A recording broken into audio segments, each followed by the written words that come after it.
Hello, everyone. Thank you, Rod, for organizing this talk and the rest of the members of the Association for Baha'i Studies.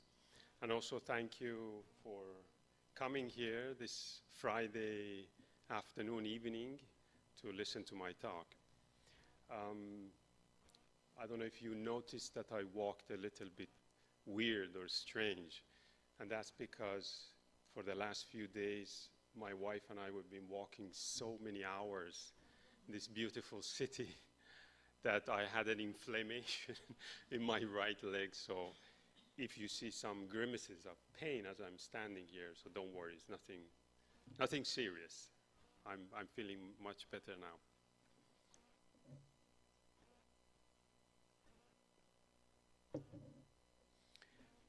Well, the topic is mental health and faith.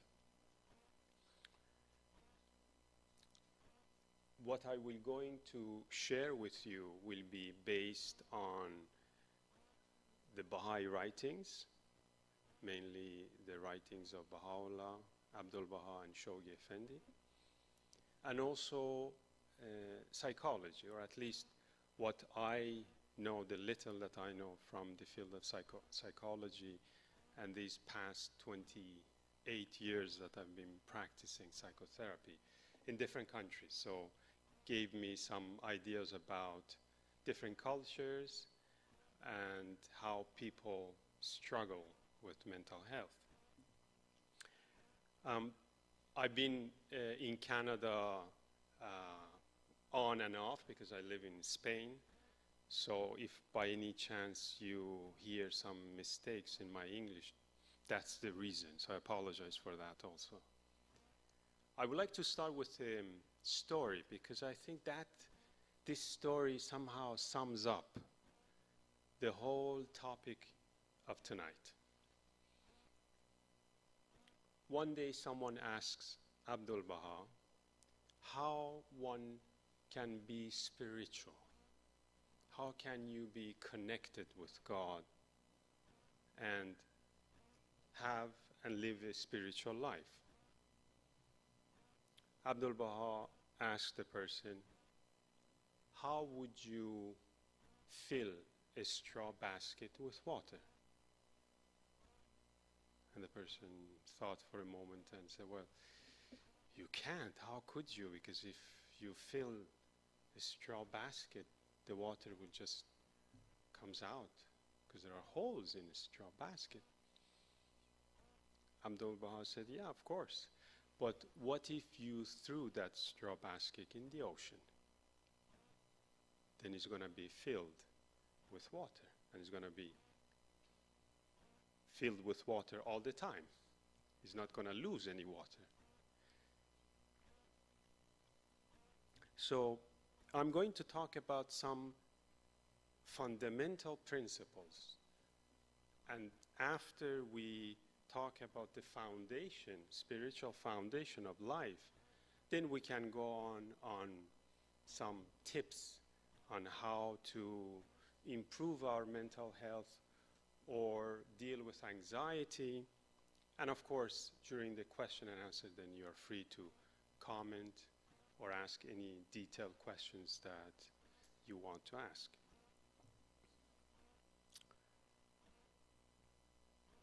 The very first thing that we must have clear when we want to maintain our mental health and improve it, and also hopefully prevent any problems related to mental health, is to know what is the most important thing in life. What is the most precious or the most valued thing in creation? And as a Baha'i, we know that that is God. God is the highest value in creation. And of course, with the manifestation of God, that is the representative of God on earth. Now, I know that people that believe in God say, well, of course, I believe in God, and I have faith. After all, that's one of the words that is in the topic of tonight is mental health and faith. But as you know, the Baha'i definition of faith is not just belief. Abdul Baha said faith is conscious knowledge and then goodly deeds. In other words, from a Baha'i point of view, faith comes after a scientific, rational discovery. We don't just accept because we believe or we have a good feeling about prayers or just, feel this warmth and attraction toward what we call God or manifestation of God. And I'm going to share with you some of the writings from Abdul Baha that very nicely explain this.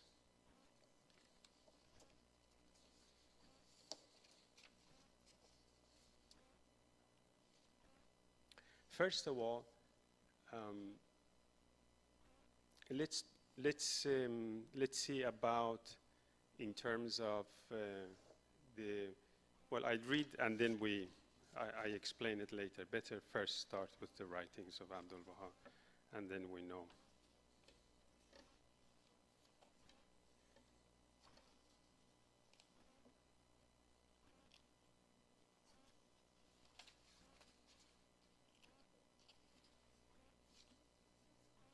Don't be alarmed. There are many pages, but I won't read all of it. Don't panic.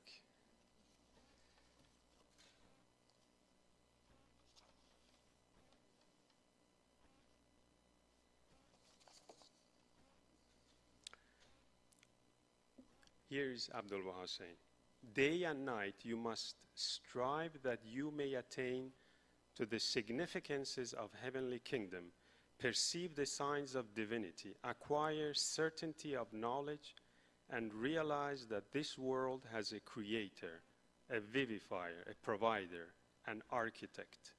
Knowing this through proofs and evidences and not through susceptibilities.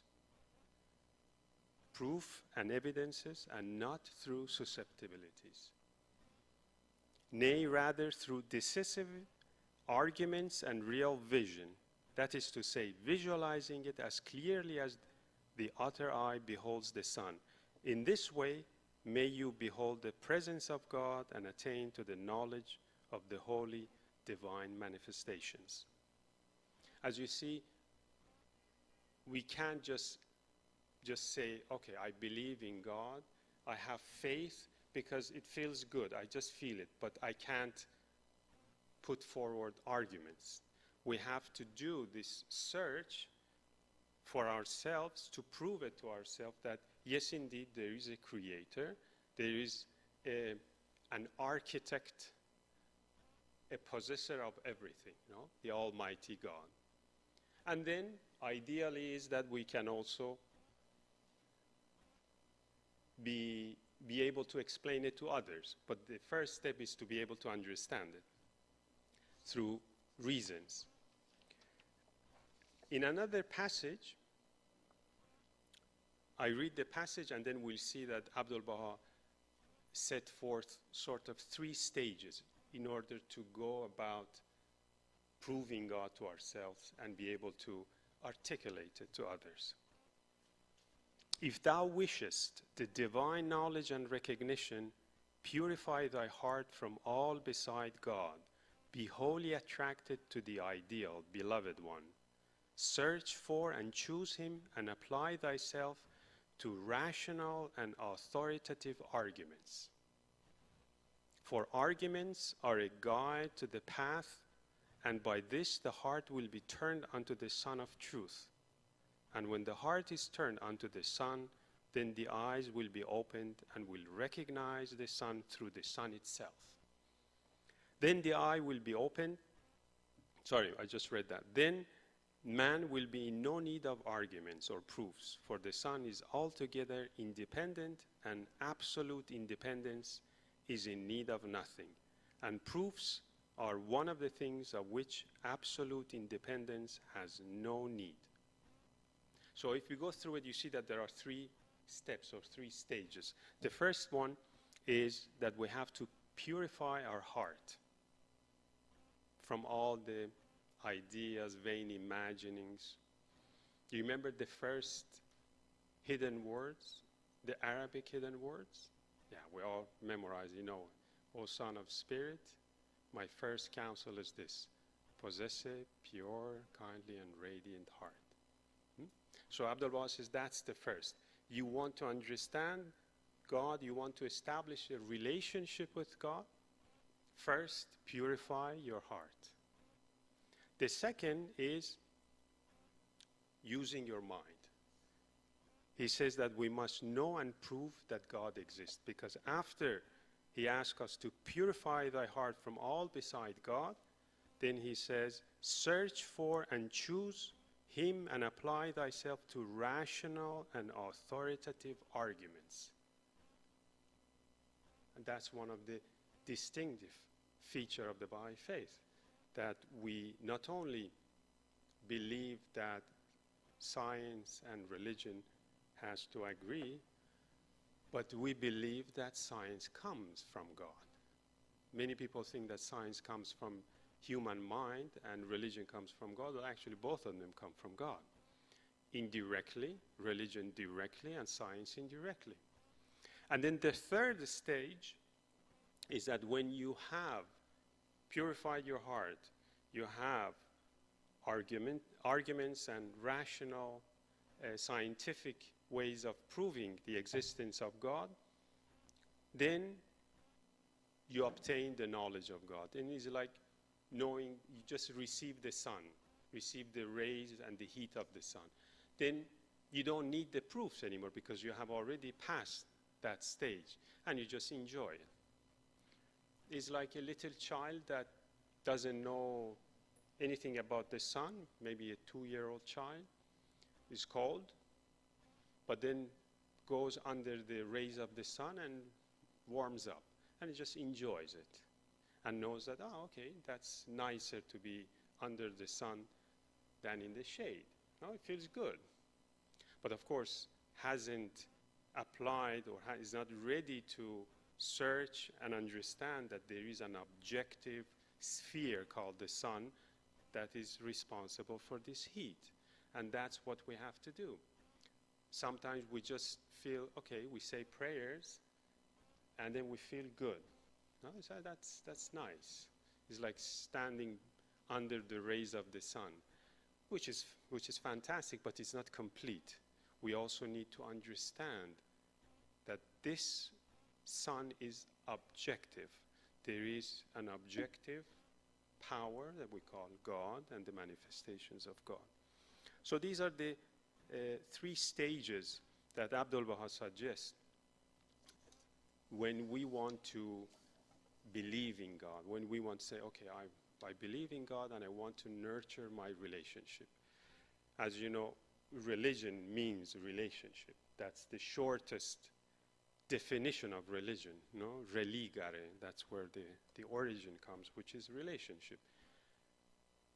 Those of you that are familiar with the Kitab Aqdas, the book of laws of Baha'u'llah, the most holy book, you know that in the first 5 paragraphs, Baha'u'llah introduces the laws. Through 5 paragraphs, he just warns us sometimes. He says, one of the warning that he gives is that don't think that these are just mere laws or rules that to live by. Rather is a choice wine, that you enter into a relationship for the love of God. So it's a relationship. So we have identified the highest value in creation, and we must establish a vertical relationship. A vertical relationship is that we obey God, who is the possessor of all things and knows everything. Just says, okay, this is my law for your happiness, for your well-being. Now, if you do it, fantastic, you're going to be happy.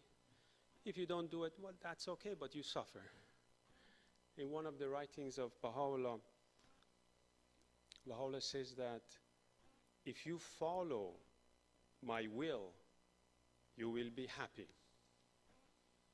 If you try to follow your will, you will suffer, and at the end, my will come true. So at the end, God always is going to win when it comes to. But the funny about this quotation from Baha'u'llah is that he says, if you follow my will, the will of God, at the end I will give you all your wishes. But if you try to follow your wishes, going against the will of God, you will suffer, and at the end will be my will. I know it may sound paradoxical, but it's like when in the hidden words Baha'u'llah says that God is so close to us, but we are so far from him. And you say, well, how could it be that God is so close and we are so far?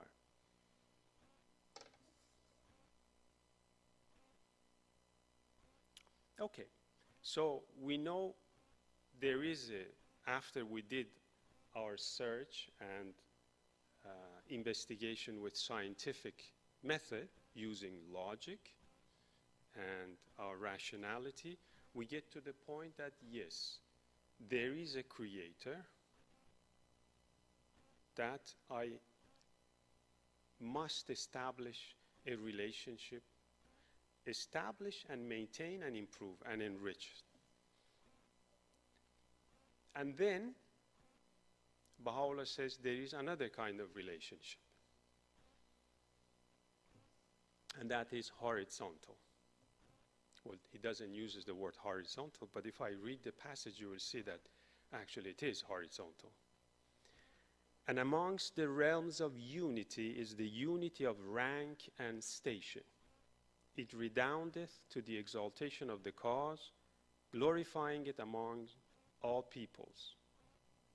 Ever since seeking of preference and distinction came into play, the world hath been laid waste. It hath become desolate. Those who have quaffed from the ocean of divine utterance and fixed their gaze upon the realm of glory should regard themselves as being on the same level, horizontal, as the others and in the same station. Were this matter to be definitely established and conclusively demonstrated through the power and might of God, the world will become as the Abha paradise.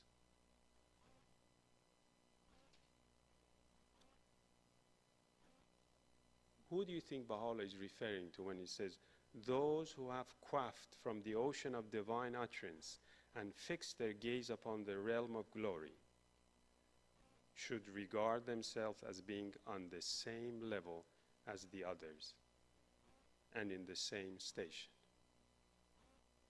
Us, humanity, everyone. And he says that ever since, so he's talking about history, ever since the seeking of preference and distinction came into play, the world hath been laid waste. So any problems that we have in terms of relationship with parents, with our partners, any kind of difficulty or anxiety, that sometimes the differences can be quite strong and one party suffers, is because these two people or these people are not on the same level. One of them or few of them, consciously or unconsciously, is seeking preference. And this is what happens in marriage, for example, when one party is dominant. And you know what happens when one party is dominant? What do you think the other one does? Sabotage. Suffers, bears a little bit, but then start sabotaging. So once we know through scientific proof that God exists and we establish a relationship, then we have to realize that we have to get inspiration from this relationship with God in order to establish and maintain a horizontal relationship with others. There is another quote that Baha'u'llah says, "Indeed, man is noble, inasmuch as each one is a repository of the sign of God. Nevertheless, to regard oneself as superior in knowledge, learning or virtue, or to exalt oneself or seek preference is a grievous transgression. Great is the blessedness of those who are adorned with the ornament of this unity and have been graciously confirmed by God." This unity is what we read, that was unity of rank and station.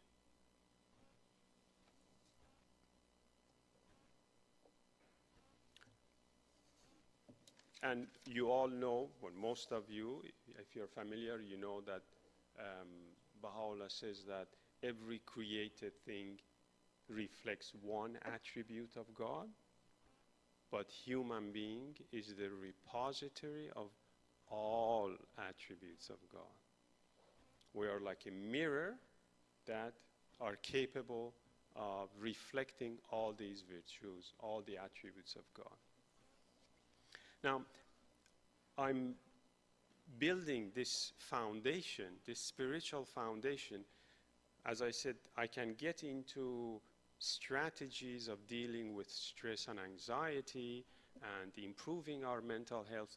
But if we do not have this foundation, no matter how clever your strategy is, sooner or later is going to not give the result that you want, because we have to start from the very important and then gradually go to the least important. And the most important thing, as I said, the most value, what gives life, everything that we have is from God. So we have to recognize that and nurture it. Now, how do we nurture our faith in God?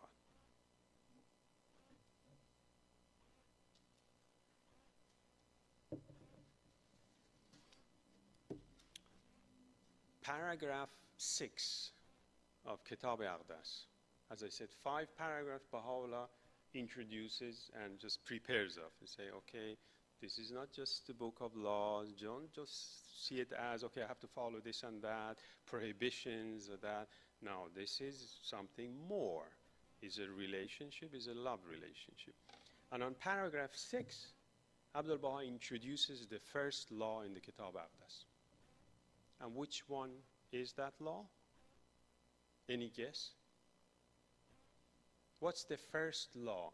And I don't think it is just by accident that Baha'u'llah says, this is the first law. He starts it with this law. Which one? Just guess. Yeah, if you remember, of course, it'd be even better. Pardon? To know to love God. To know and love God. Okay, that's the conditions that he puts, that to recognize and follow his laws as one of the beginning, the first paragraph. But the first law that he introduces as a law is law of prayer. Prayer. And what is prayer? In the writings of Baha'u'llah, he gives the minimum for our soul to survive. The minimum, meaning this is the minimum that you do in order to sort of, as if you say, okay, if it would be the analogy of a body, would be the minimum number of calories to maintain your body alive. So this is the minimum spiritual calories that Baha'u'llah give us. And what are those, this minimum calorie? One is to start the day with prayers. Every day, the recital of prayers, prayer and meditation. And then the 95 times the greatest name, Allahu Akbar, then the recital of one of the obligatory prayers, and then at night, prayer and meditation. This is the minimum. If you are doing this, if we do this, we're sort of, okay, we're alive. You know? It's like I'm eating and I'm drinking, so I'm okay, but don't ask me for a marathon, because I cannot do that. I'm on the minimum.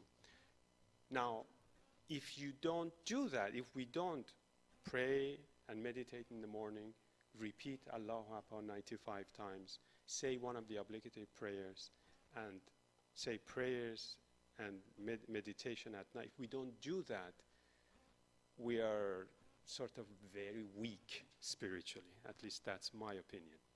So this is the minimum, and of course, the more we do, the better. Like, beside these that I mentioned, you can dedicate like half an hour for more prayers and more meditation.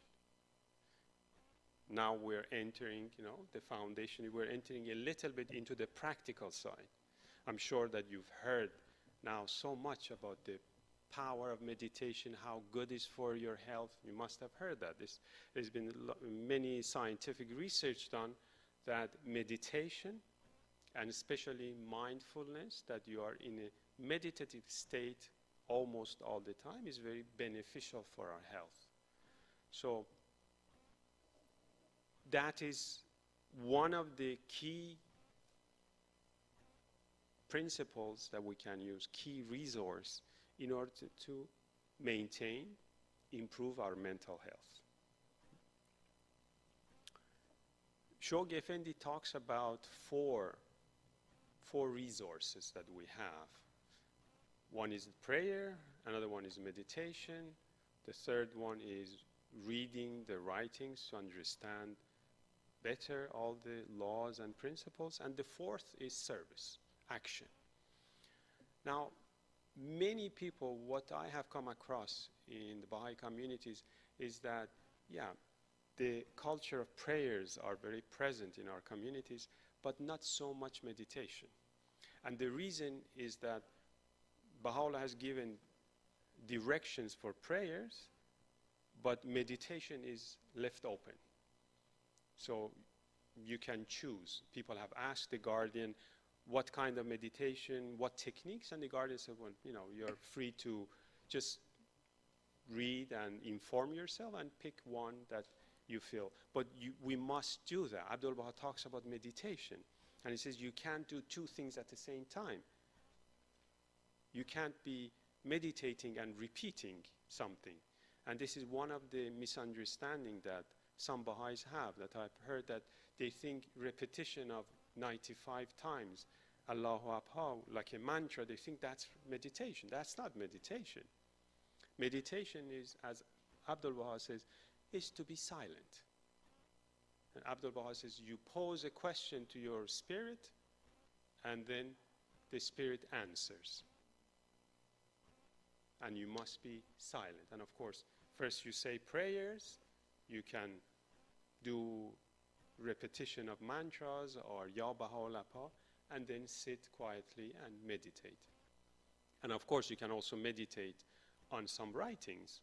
How many times we come across the writings of Baha'u'llah that says, if you meditate on this, or meditate on this, reflect on this, well, he's telling us, don't just rush, just meditate to understand it and to have a deeper understanding of what you're reading.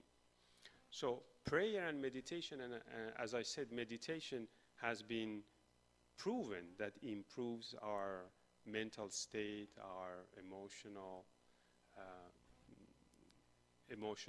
health, and also prevent anxiety or stress. And the third one was reading the writings with that scientific method. Not just I read to feel good about it, but because there is so much beauty and poetry in the writings that you just feel really good about it. So that's fine. We also have to read to understand, have a deeper understanding of what we read. And the fourth step is, of course, is We don't do all of these things just for egotistical reason that you feel good. Oh, I said prayers and I feel so good and I read and I understand, so oh, that's so nice. Rather, we have to translate it into action, service.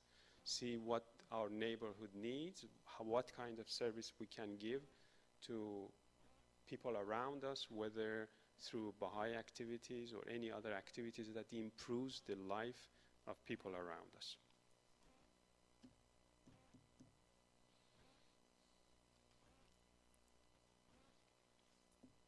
Okay, now let's get into the lack of mental health, which I think everyone here has gone through at least one episode of stress, anxiety to some degree as part of life, suffering. And if we don't have this vertical relationship with God, if we don't maintain and improve and nourish this relationship, then we suffer much more than really we should. Because life not all the time goes the way we want. Although Abdul Baha said, someone asked and Abdul Baha said, there is a way to live life and so that all your wishes come true. You know what that is? Just accepting the will of God. So all your wishes come true because you align your wishes with wish of the will of God, so you don't have any problem. That's why it's important to do the first investigation, because if we don't establish this relationship with God, if we don't understand it rationally and also emotionally, then when things go wrong, what most people ask, why me? You know, I'm a good person. I haven't done any harm to anyone. Why do I have suffer? Or why this person has to suffer? Is it a child or is a lady that is, you know, has been going through a lot? Why should she suffer? What? I think that's a wrong question to ask. If we don't understand it, the question would be, you know, God help me, please help me to understand why this is going on. So I read some of the quotations that I'm sure you're familiar with on the topic of suffering. Abdul Baha says, the mind and spirit of man advance when he's tired by suffering. The more the ground is plowed, the better the seed will grow, the better the harvest will be. Just as the plow furrows the earth, deeply purifying it of weeds and thistles, so suffering and tribulation free man from petty affairs of this worldly life until he arrives at a state of complete detachment. And there is more. I'm not going to read. And you say, well, why should I do this? Why should I pray? Why should I have this understanding and acceptance that suffering sometimes is good? And I think the reason is that sometimes we lose track that we are living in a very, very materialistic society. The bigger the city, the bigger, the richer the country, the more comfort we have, the more difficult it is to detach ourselves from materialism. Just read one of the quotations from the writings of Shoghi Effendi. The gross materialism that engulfs the entire nation at the present hour, the attachment to worldly things that enshrouds the souls of men, the fear and anxieties that distract their minds, the pleasure and dissipations that fill their time, the prejudices and animosities that darken their outlook, the apathy and lethargy that paralyze their spiritual faculties. These are among the formidable obstacles that stand in the path of every would-be warrior in the service of Baha'u'llah. Obstacles which he must battle against, the surmount in his crusade for the redemption of his own countrymen. So if we want to serve the faith, if we want to serve humanity, we have a battle ahead of us, and it's just around us, because everywhere you go, we are bombarded with commercials, advertisement messages to buy, to change, to renew, to get more and more.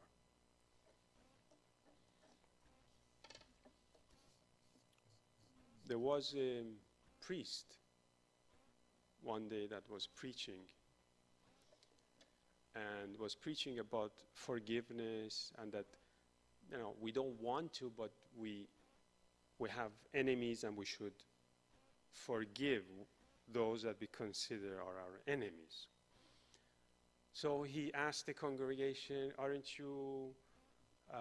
don't you all agree that we should forgive our enemies? And they all said, yes, yes. Well, raise your hands, all people, all of those of you that have some enemies and you know that you have to forgive them. And everyone raises their hands.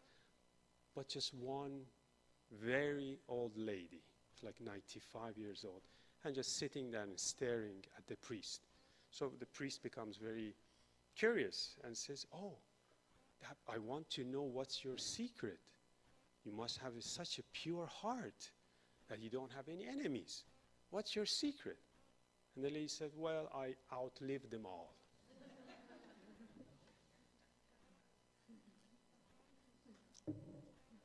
So either we have to forgive or just live long, long enough so that no one can be considered enemies. Okay.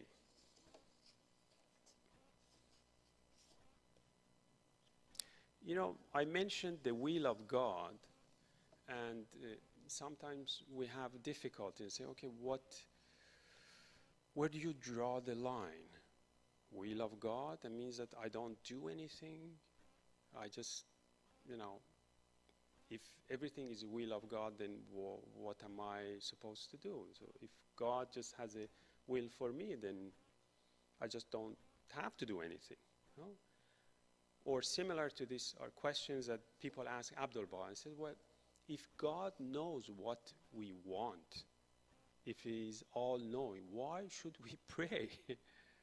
Why should we pray if He already knows? And Abdul-Baha answers that, of course, God is all-knowing, but prayer and praying is good for the heart. Heart rejoices. Even though God knows what you want, even though God is all-knowing, but the fact that you pray and beg and beseech God for mercy, for health, for all the things that we desire, even though sometimes we don't receive what we want, but Abdul-Baha says that this is good for our heart. And another occasion, Abdul-Baha says that God answers all of our prayers. All of our prayers are answered. Of course, it takes time. The most urgent prayers are answered first, and then you are in the lineup. And then you just have to wait. Sometimes, you have to wait a lot. But definitely you do receive the answer. Now, in one of the tablets, Baha'u'llah says that we will not, the believers will not know where to draw the line between the will of God and our own will. We will know it fully when we go to the spiritual dimension. We may have an idea, but we don't really know. Once we come out of this womb and go to the other dimension, then as the little child that grows and says, oh, that's where I was. Oh, I know, that tick, tick, tick, that was the heartbeat of my mother. Oh, that pressure that I felt was because someone put their hand on the belly of my mother.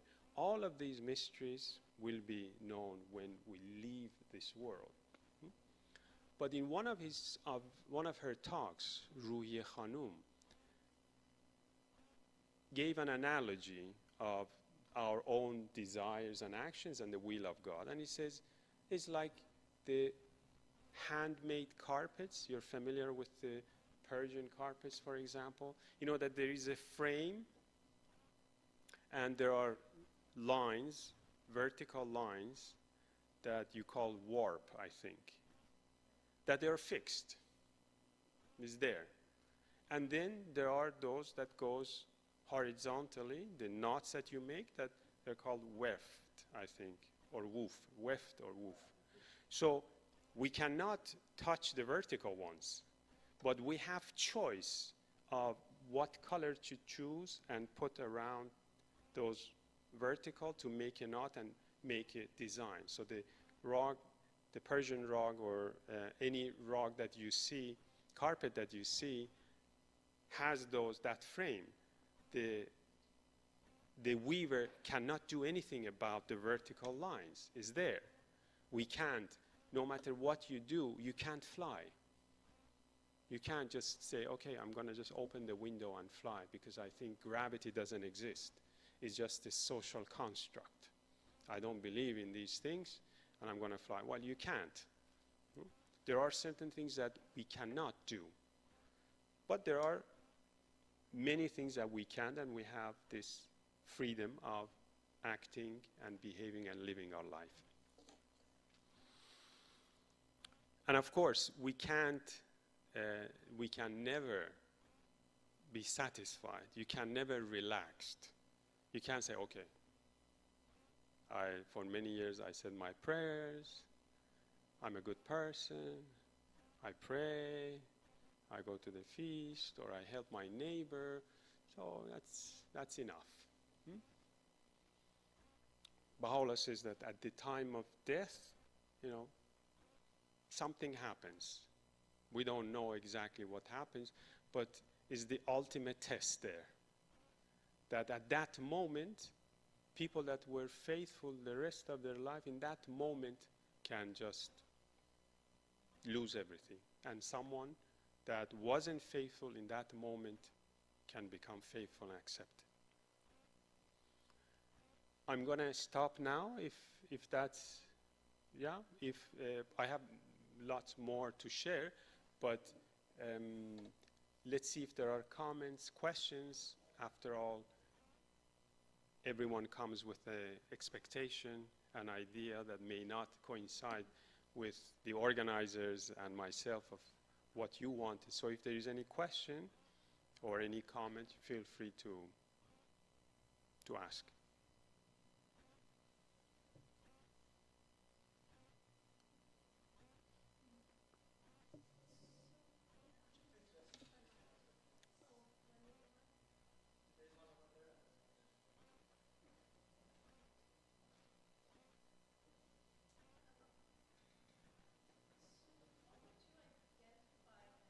As thank you, as this source of anxiety. A source of anxiety. Mm-hmm. Okay. You're talking about daily anxiety or anxiety disorder? There are two different things. Right. So there's different levels, I suppose. There's specific, non-specific. But let's say non-specific, the kind that just comes like a wave. Okay, yeah. Anxiety is part of our life. We can't escape anxiety because that's how human brain has been developed to react to what the brain perceives as menacing or dangerous. So that's subjective because we're talking about perception. Someone may enjoy talking and talking, giving a talk, and not stop talking even though people are closing their eyes and getting tired. And others may become very fearful and anxious about standing in front of an audience. So anxiety has nothing to do so much with reality, rather with the perception of reality. After all, we don't react to reality, rather we respond to what we interpret as reality. Okay? So anxiety is for our benefit, is a way of protecting ourselves. Something happens, I'm sure you have heard the example of the tiger. Imagine thousands and thousands years ago, we are living in a very dangerous surrounding. Imagine this is a cave, and I'm just telling you stories. There is a fire here, and we enjoyed dinner, and I'm just sharing some stories about the hunting that I did in another land.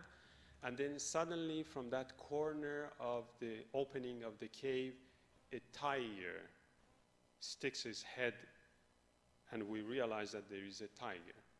So obviously, we're not going to say, oh, okay, tiger, just go on and talk. We don't care about the tiger because your topic is very interesting. Our brain is going to say, okay, there is a tiger. I have to run or attack the tiger. Or sometimes we also freeze, depending on our personality. So these are the variation of response that we have to anxiety. Something happens, and the body mobilizes itself, all its resources, to respond with aggression or defend itself or run away. Okay? Now, if this repeats itself continuously or goes to high levels, then obviously we suffer because it's related to all different physiological reactions in the body. You know, the mouth dries up, the stomach stops the digestion, so if it continues we will have digestive problems, the muscle tense up, so we might have aches and pains. So there are lots of things that happen if we maintain it. Or we have a very strong reaction, overreact to it, okay? Whether we run away or we fight it. Or worse, freeze and just don't do anything, okay? Now, with what we talked about, if we are like a straw basket in the ocean, as Abdul Baha says, we are in the state of prayer all the time. No? Ruhi Book 1, we're in this meditative state, not that we are repeating prayers, but we are connected with this ocean. Then when anxiety happens, daily stress, we are not alarmed by it. We're not affected so much. Okay? So that is in terms of prevention. When you pray, you meditate on a daily basis, and you have this serenity, general serenity, then don't have to worry about anxiety. Anxiety happens, okay, you respond to it, but you don't suffer. Now, if this repeats itself and then you start using wrong strategies, ineffective strategies, then this anxiety turns into anxiety disorder. Then there is a host of problems that come with it. That would be fear, sometimes depression comes along with it, sometimes you start saying, okay, I felt really anxious when I went to that gathering because someone asked me a question and I didn't know what to say, and I felt really embarrassed. I sweated, and okay, for several weeks I'm not going to go to any gathering to just calm down.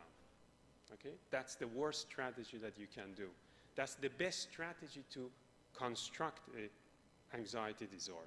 Okay, so depending on what is the anxiety and how you respond to it, that becomes either is a difficulty or a problem.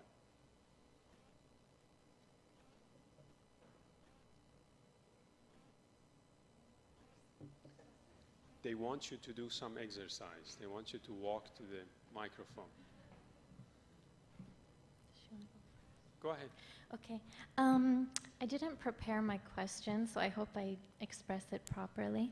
I want to know what the writings say about the connection between mental health issues, or what we call disorders, and what some people call spiritual disease or spiritual sickness.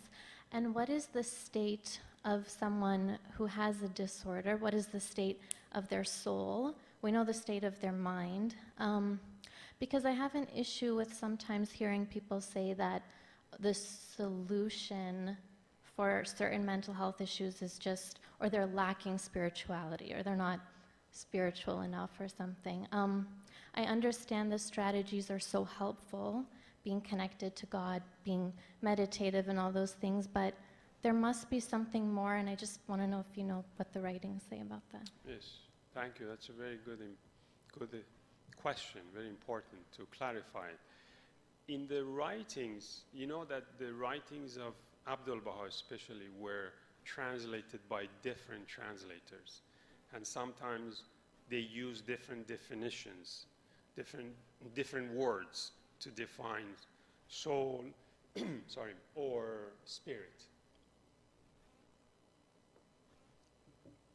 And I think, if I'm not mistaken, one of the letters, House of Justice responded to someone that in the future this is going to be sorted out as we advance and get better and better translation.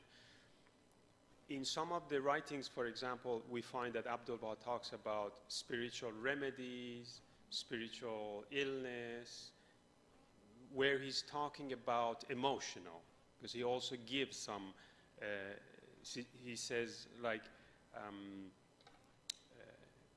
nervous, I don't remember exactly, but it's like nervousness when it refers to spiritual illness. Okay? So it's very clear with his example that when he talks about spiritual illness, in that context, he's referring to emotional, not like diabetes or cancer or any other problem, rather an emotional, like anxiety or depression. Okay? So we have to clarify that. Spiritual disease, that is sometimes is called, what I know exclusively almost, to something very, very strong, like covenant breakers, like people that actively try to harm the spiritual life of others. So in the writings, it's referred to as a spiritual illness. Okay? Now, about the other part of your question, that sometimes people, either themselves or their friends, consider, well, if you were spiritual, you shouldn't be sad, or if you were spiritual, you shouldn't have this anxiety, or if you have anxiety, well, just pray, just be a good person, and and that would be like saying, I don't know, if you have diabetes, well, be a spiritual person cannot have diabetes or cancer or any other illnesses. I mean, that's utterly ridiculous. Baha'u'llah brought science and religion, science and revelation in harmony, and we have to use what science has to say. So the fact that someone is depressed has nothing to do with their spirituality. Has nothing to. There are many other factors that are involved. And if anyone here has some difficulties in terms of sadness, depression, anxiety, or any kind of problem with fear and phobias, should never think that, well, I'm not a good person. If I were spiritual enough, I shouldn't have that. No? Rather, okay, I have to search for a competent physician. I have to look for a competent therapist. Abdul Baha says, if the illness is physical, well, physical remedies. If your stomach is aching or you have some problems that is organic, then, material remedies help. But if your problem is emotional, Abdul Baha says, well, spiritual healing. And when he uses spiritual healing, he's not saying, okay, don't go to the doctor and just pray. He's not saying that. He's saying emotional or psychotherapy or whatever you want to call it, that is not just material medicine. I think that is the distinction. Okay? Sure. I have actually two questions. Is like some mental health related to the biological, like a bipolar disorder or borderline or schizophrenia or something like that. But so that one needs medication in order to. But how we can help friend as a psychotherapy, or not? You are professional, but other than the biological part, if they are not spiritual, how we can help them to be addressed is one of my questions. I said first question, second. The other one is talking about the faith and the marital problem or something like that. Sometimes we have seen, it was very bad, unfortunate that both partner are very faithful, they're active, but despite of the knowledge, it become separated or divorced. And how those things that you said, preference, even though we prayed, preference came along, and how we can avoid that by the faith, those separation. That is two other questions. Yeah. Okay. Well, the first question, or the second one that you said first, again, when Abdul Baha talks about, when he gives guidelines, physical, material illness with material remedies, emotional illness with non-material remedies, these are guidelines. He's not saying that you just have to either or. Rather, we have to depend on a competent physician or a competent psychiatrist or a competent psychotherapist, which unfortunately there aren't that many. Right. But anyway, there are people that are good at what they do, but we have to find them. Right. And also, medicine, psychology, psychiatry, it hasn't developed fully. It's based on a materialistic view of life and human being, so it's very limited what can offer, but it's improving. I mean, every decade that we go, things become better, and there are neurologists that are getting away from the framework of materialistic or positivism that says, well, I only see what I see, or what can be touched and felt with 5 senses exists. Anything else doesn't exist. So we have to take into account that medicine, psychiatry, psychology is becoming better, but is not developed fully. And finding the best psychologists, the best psychiatrists that you could find. Someone asked Abdul Baha, how do you know when Baha'u'llah says a competent physician? How do you find this competent physician? How do you know who is a competent physician? And Abdul Baha said, well, a competent physician becomes famous. So people that are famous for their good work, then that's his or she's competent. So it depends. If someone has bipolar depression or schizophrenia, you can't say, well, just give them medication or just psychotherapy. Rather, you have to put them in the hands of competent professionals that, depending on the case, depending on the person, say, okay, maybe this person doesn't need medication, or this person needs medication. So there's nothing wrong with that. About your question regarding marital problems and faith, and you say, well, it seems that faith is not enough, because you see, well, I see many faithful people around me, but they have marital problems. Well, as I said, faith is not just, okay, I believe. That's not our concept of faith. Concept of faith is something dynamic that grows and never ends. So that's one part of it. Secondly, as I said, in terms of relationship, any relationship that is not horizontal, is not on the same level between these two parties, one becomes dominant. Doesn't matter if it's a woman or a man, either part becomes dominant, then we have injustice. And usually the one that is dominated, when feels injustice, well, we know the natural is about the part that is dominated cannot dominate. So the only way is to sabotage. and suffer and make the other one suffer. So that's why it's so important that the young people understand and deepen about the equality of men and women. But not just, oh, okay, equality, we just take it for granted and say, yeah, I know, of course, just men and women have to be equal. But there is much more to it that we have to read and understand and consult about it.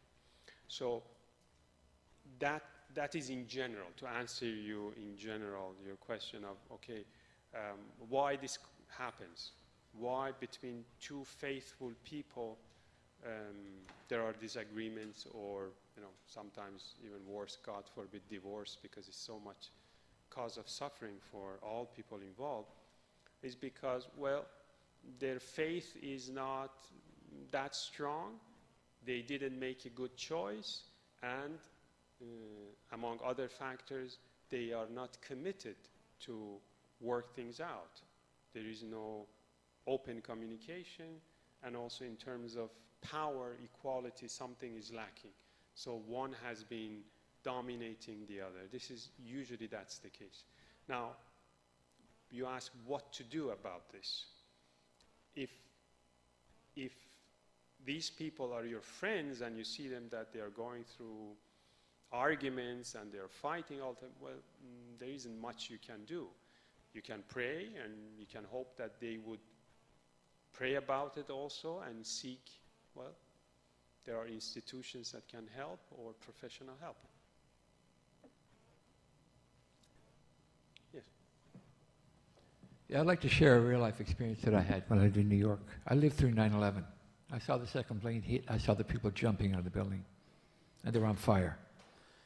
And since I came back to Canada, I developed Barrett's esophagus, he said, the stomach. I was really angry, but I was really afraid. I'm a post-war baby. I'm from England.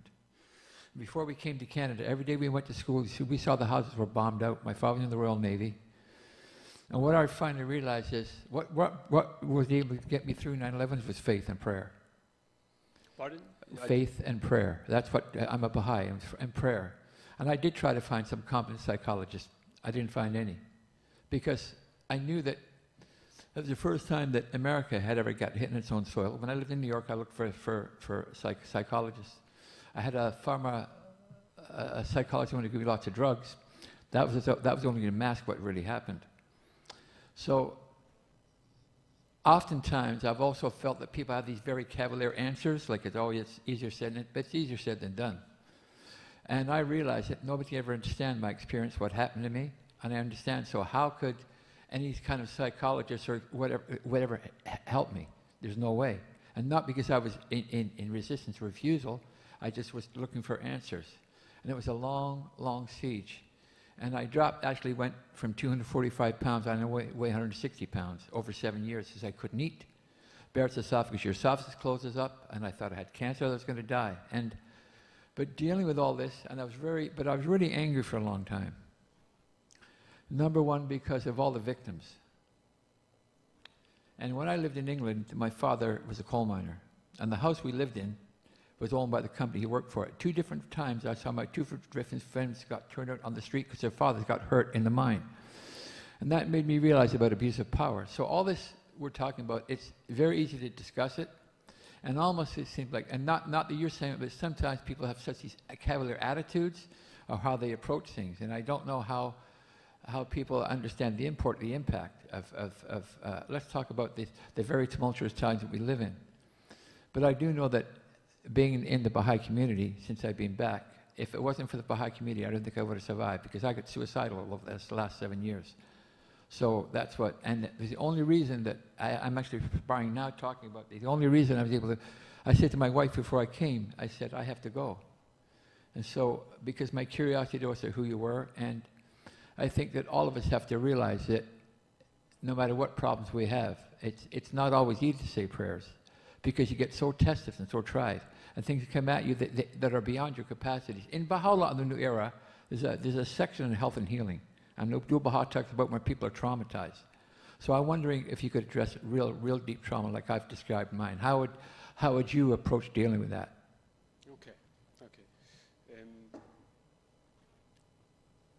obviously, dealing with traumas or treating or helping someone with post-traumatic stress disorder. Yeah, and all the anxiety.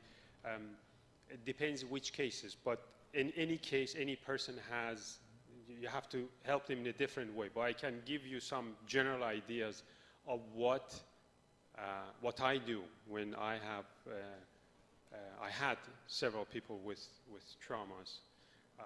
But when I say traumas, I'm talking about really, really strong. Not just the death of a loved one. Okay.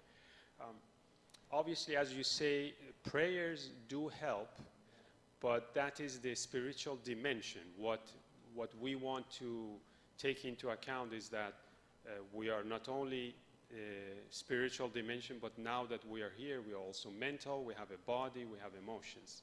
So in order to overcome a trauma, it's very little helpful to talk about it. To talk about it, to just discuss and share your traumas, your experience with people. This could be helpful to some extent, but the idea that the more I talk about it, the better I get, that's not true, at least according to my experience and also the research that I have read. One example or one way, again, I'm giving you a general strategy that has worked for many people. That doesn't mean that it's going to work for everyone. But one that is quite harsh, but is the best way to overcome trauma. And that also studies have done on this strategy. And I think several Canadian universities have done. I don't remember which researcher, but I know that was in Canada that they did. And that is writing. Writing down without publishing it or showing it to anyone. So what you do is that you dedicate, and this one you can do not just for traumas, anyone that has any strong anxiety producing experience, event, that just you go round and round in your mind, you have nightmare about it, or you're thinking about this event that happened. What you can do is to dedicate half an hour or 1 hour alone in a room. The door is closed, in a comfortable position, no music, no distraction, no pets, no one. You can just take white piece of paper and a pen, because you have to write it by hand, and you start writing in detail, not just, oh, I fell, or I saw people jumping out of the building, or I saw this. Rather, in detail, as if you were writing a novel. All you felt, all you saw, and as you are writing, just imagining it again, and just letting go of all the emotions. You want to cry? Cry all you can. You want to shout? Shout. You want to jump up and down? Jump up and down. Everything that the way, in a healthy way that you want to express your emotion, you do that, and you write it without getting up from that task until the alarm rings. In other words, you have set an alarm that is going to go on after an hour or half an hour, and you just write it. If you've written it and you say, okay, I have 10 more minutes and I don't know anything else to write, I've just wrote, go back from your memory and rewrite again and again. The alarm rings, stop, without reading what you have written, just tear it apart and throw it out. Next day, again, you sit down alone in a room, comfortable, again, white sheet of papers, pen or pencil, and you go again, start from the beginning and write in detail, excruciating detail, and just write. You want to cry, whatever emotion that comes. The alarm goes off, shut it off without reading what you've written, just tear it apart and throw it. Studies have shown that this, obviously, this is not going to solve it. I'm not saying that you do this and everything is solved, but this is a key strategy that when you use it properly with the right guidelines, of a professional, that's the key element that helps the person to overcome that emotionally charged experience of traumas.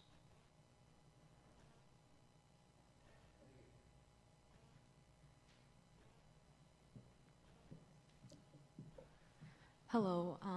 With regards to disorders such as psychopathy, sociopathy, and narcissism, from the limited research that or things that I've listened to, it seems that these types of disorders, there's not really any cure or treatment that works for these people who have these diagnoses. So my question is there a material remedy, or is it more spiritual based, or what about these people experiencing these types of things and the people that they impact around them? Okay, unfortunately that's not my expertise, so that's why I cannot answer anywhere. We enter what they call the psychosis, people that either have really aggressive tendencies to do criminal acts, or strong personality disorders.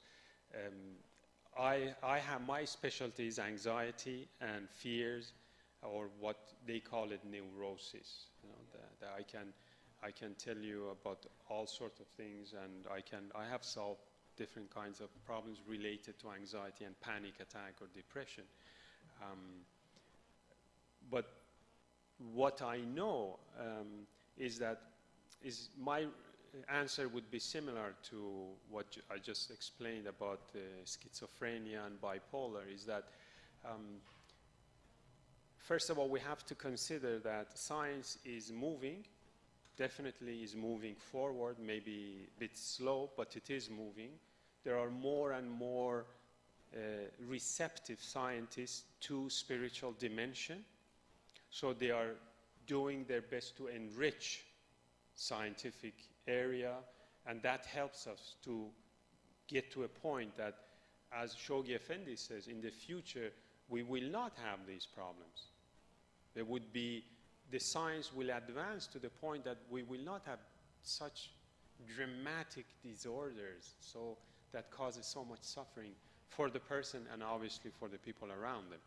But until then, we just have to be patient and trust the best and the most competent professional that we can find, and just know that in the future they're going to be much better off than we are, as we are now much better off than people that lived 100 years ago or 200 years ago.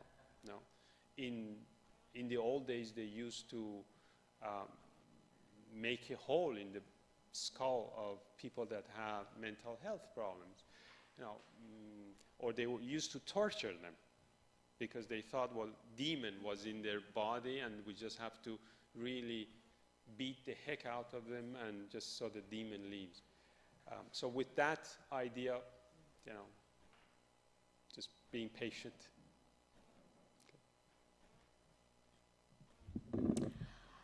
I have a couple of questions. First is, given your specialty then, that's in anxiety, depression, neurosis. Is that what you said, Dr. Rowshan? I'm curious as to your opinion on the proliferation of medications that are used in that particular area. So that's my first question. And how that might or could interfere with building the foundation that you talked about earlier and all the issues surrounding building a stronger faith foundation, a foundation in faith or a psychological foundation. So that's my first question. My second pertains to, and I know this is part of the vocabulary, part of the lexicon when we talk about issues of mental health.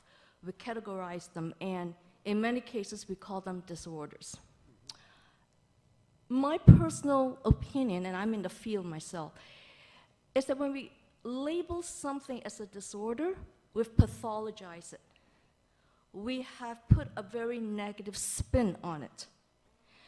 And by that very labeling, classification, diagnosis, whatever you want to call it, we have, and now that I'm going to use my own word, we have despiritualized it. Okay. Right? We've taken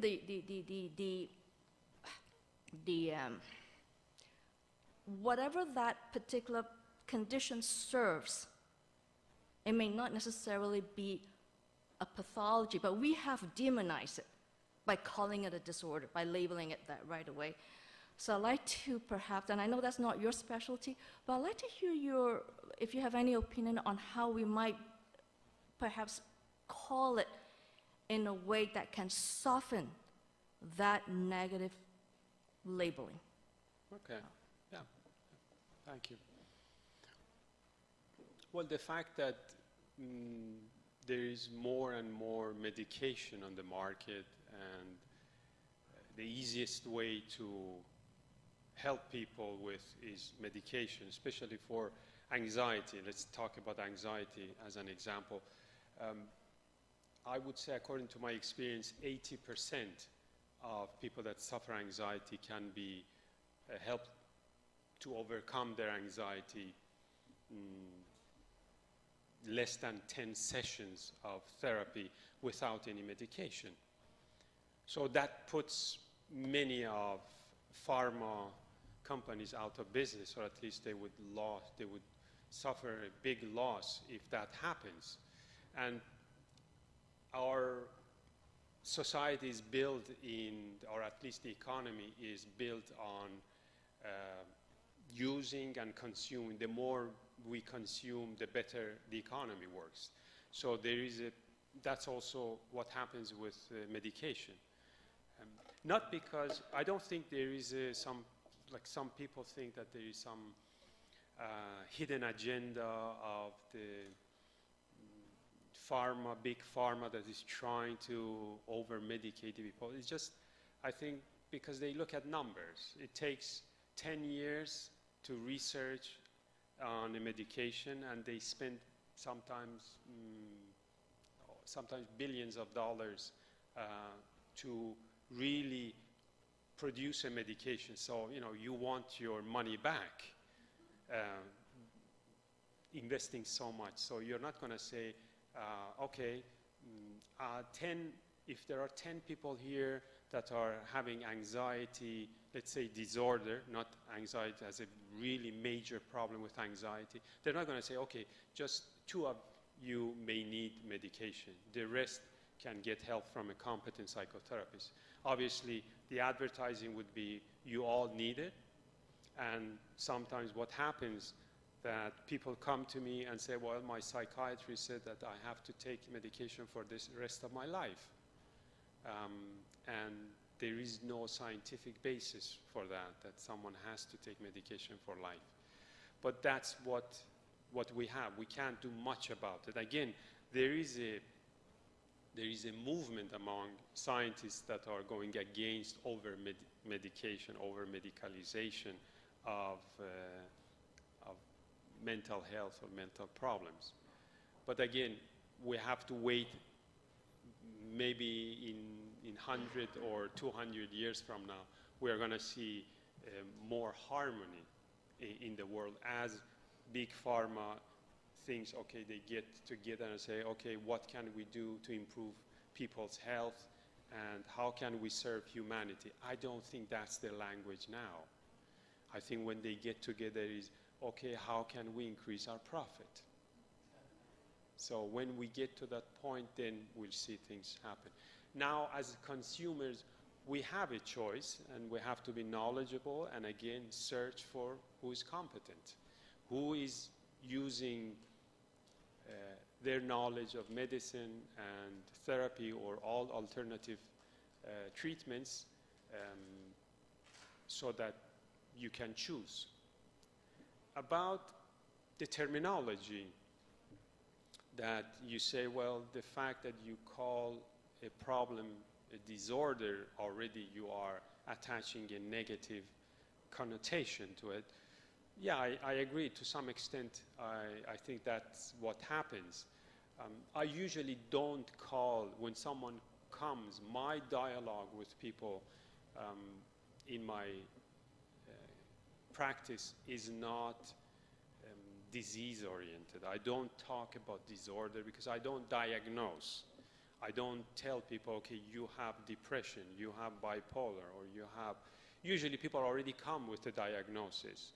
And part of my task is to convince them that that diagnosis is not written on stone, that is a scientific interpretation, and also science develops and changes. You know. Just a reminder of an example would be homosexuality, that in the 1950s was considered a mental illness, and psychiatrists had it in their Bible of psychiatry, so to call. But then the gay movement pressured psychiatry to change that, and it just with a brush of hand, it just cured millions of people from a mental illness, according to themselves, by just saying it's not included. So all the homosexuals that were mentally ill, now they are cured. So we don't know what's going to happen. Maybe in 200 years, they're going to laugh as we laugh just 50 years ago, or 100, they're going to laugh at us. They're going to say they were calling disorder, or they were calling this schizophrenia. We don't know. But we do have to use some terminology, and it's up to the professional. I usually use problems. What problem has brought you here? And then when they say, well, I have an anxiety disorder, okay, where did you get your diagnosis? Well, I've been in psychotherapy or psychiatry. The psychologist or my psychiatrist said that I have a general anxiety disorder and is giving me this, and he explained this. Okay, so I have a knowledge of where they get that idea. But I usually don't use that word. I don't use that terminology. Yes. I'm wondering the role of the spiritual foundations that we spoke about earlier and the writings in your practice. I just started my master's in psychology, and I've been thinking about that a lot, and I've had difficulty trying to kind of mesh the two together. Okay. Well, I don't have difficulty in, at least my goal is to be like the straw basket. So I'm not a faithful or believer or spiritual person when I'm with spiritually oriented person, and then when I go in my practice, then I'm not a spiritual oriented person. My goal is that I'm who I am, and I try to be wherever I go. So when I'm in my practice, I usually say a prayer. I have the long healing prayer on my desk, and I have hidden words, I have some writings, I have some prayers. I say a prayer before I start my work. I ask for guidance. I say, Ya Baha'u'llah Pa. Then I start. And sometimes while I'm listening to the person, I'm asking for help from God to guide me, to help the person. Depending on the person, I may share a prayer. I may give them some of the hidden words. I even asked some people to memorize them when they were receptive. And it's just, well, this is your task. Till the next time, I want you to memorize this. So it depends.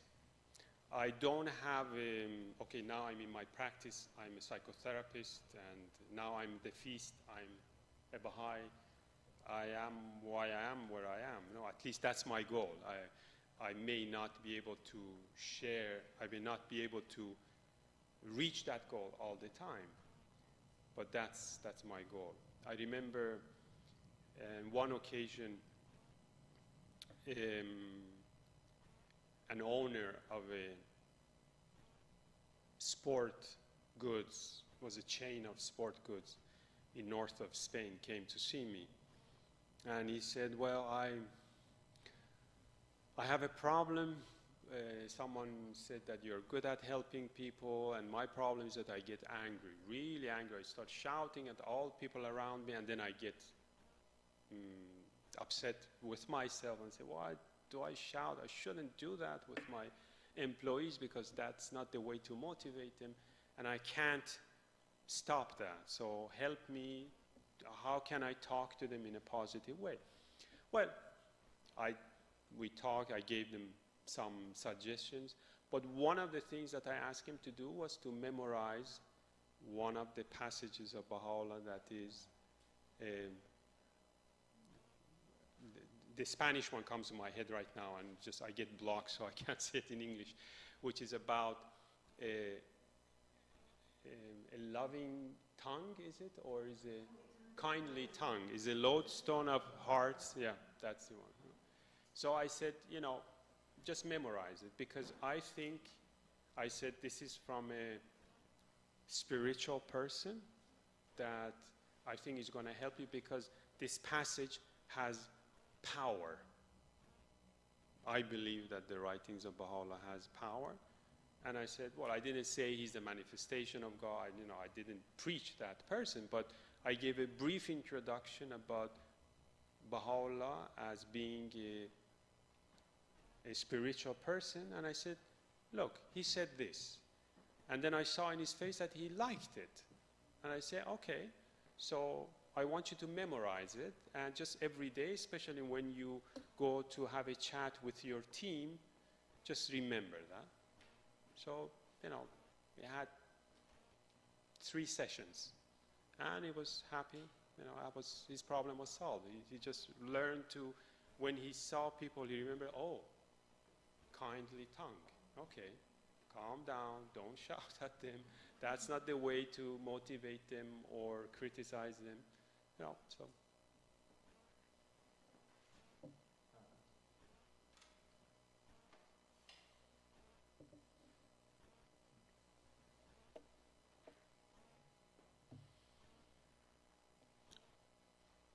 No, I would like to share, if you don't have any more questions, maybe we end so that you can have some refreshments, and also must be tired by now listening to me, so you can stretch your legs. There are many stories that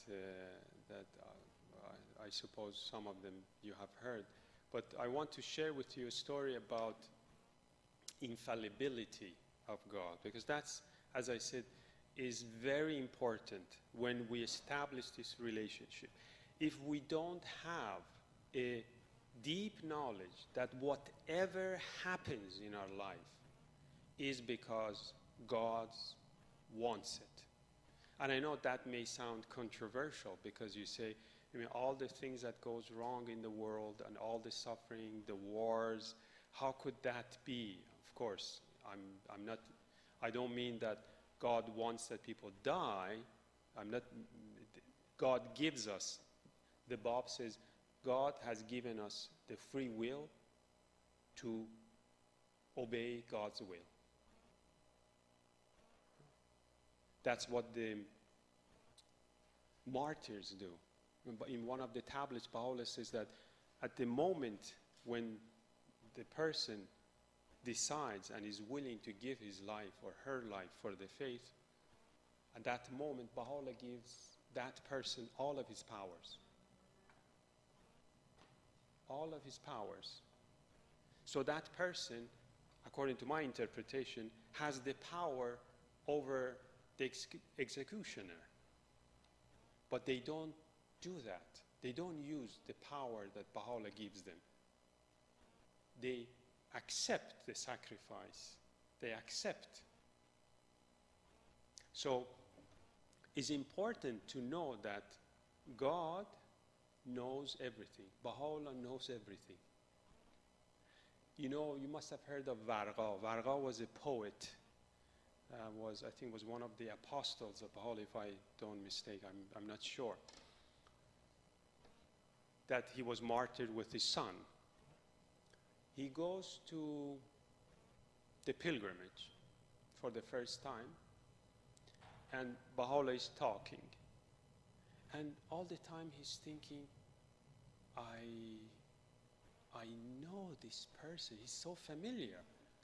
Baha'u'llah is so familiar, where have I seen him? And he thinks, I've never met Baha'u'llah before, it can't be. So for a few days he just can't think of anything else, but we're trying to force his memory to find out when, where he had met Baha'u'llah, had seen him.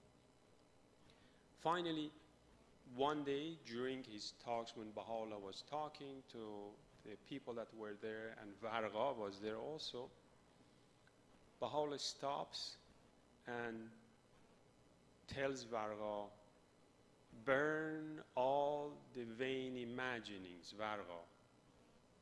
No? That you know that is in the long obligatory prayer, that every day we have to, you know, to asking God to purify us from all the vain imaginings. So suddenly Varga remembers that when he was a little boy, he had a dream that God came and took his toys and burned it in the fire. And Varga had gone to his father and says, you know, last night I dreamt God. I saw him and he burned my toys. And his parents said, what are you talking about? You know, you can't see God. You know, just brush the idea, just these children, that thing. So Varga, at that moment, he realizes, oh, when I was a little boy, Baha'u'llah came to me and said, you know, so Baha'u'llah is always there. Even he was there when I was a little boy. He was with me. He knows everything. And then he says, I'm not satisfied yet. He thinks to himself, if Baha'u'llah could give me a sign. And he's just thinking, what could be that sign? And he said, well, he remembers a phrase, a surah of Quran. He said, well, if Baha'u'llah could say this phrase from Quran, then I would know that was Baha'u'llah, that he's infallible, that he's everywhere, he knows everything. So in that moment, Baha'u'llah stops, looks at him, and says that sentence, says that phrase from Quran, and continues walking back and forth. That was one of the ways that Baha'u'llah would talk to the pilgrims. You know, he was just walking back and forth. He wouldn't look at them because people couldn't look at Baha'u'llah's eyes, so he would look sideways. So Varga is very happy. He says, oh, he becomes so joyous. Oh, Baha'u'llah said what I was thinking. And then after a moment he thinks, what if it was a coincidence? He says, it could be a coincidence. I was just thinking a phrase from Quran and Baha'u'llah just said it accidentally. As he was thinking this, Baha'u'llah stops and looks at him, says, Varga, in ham kafi nabud? This wasn't, not even this was enough for you? It's just like, give me a break. Just how many? And of course, Varga became a champion of the faith, a martyr, and also his son became a martyr. You know? And as I said, that is the key, to know that we have God that is protecting us. Doesn't matter what our condition, what our suffering. We do our best, whether we consult a physician or a competent therapist, we pray, but ultimately we should be serene and happy that there is a wisdom in what happens to us, even if it's really tough and suffering. We may not understand it, but definitely there is a wisdom. Thank you so much for listening to me. Thank you, Rob.